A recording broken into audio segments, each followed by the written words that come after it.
Understanding tire change, a guide for English learners. Hello, everyone. Welcome to our English learning series.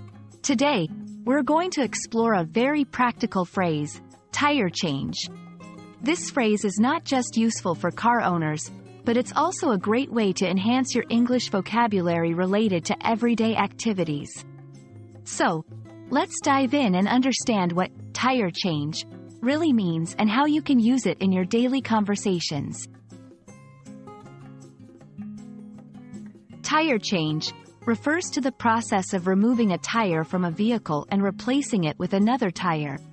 This is commonly done for several reasons. 1. Seasonal change. In some countries, people change tires according to the season, like switching to winter tires for better grip in snow. 2. Wear and tear. Tires wear out over time and need to be replaced for safety. 3. Puncture or damage. If a tire is punctured or damaged, a tire change is necessary. A tire change can be done in various places. At home, for those who have the skills and tools. Auto repair shops. Professional places where experts change tires. During emergencies, using a spare tire if a tire goes flat while driving. The process involves 1. Lifting the vehicle. Using a jack to lift the car. 2. Removing the old tire.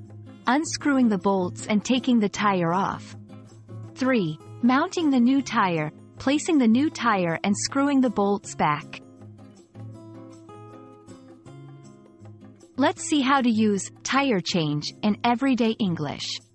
Planning. I need to schedule a tire change before our road trip. Advising. You should get a tire change. Those tires look worn out. Emergency situations. I had to do a tire change on the highway last night. I hope this video helps you understand the phrase, tire change, better. Remember, it's a practical term that can come in handy in various situations. Keep practicing, and soon you'll be using it like a pro in your English conversations. Until our next lesson, happy learning!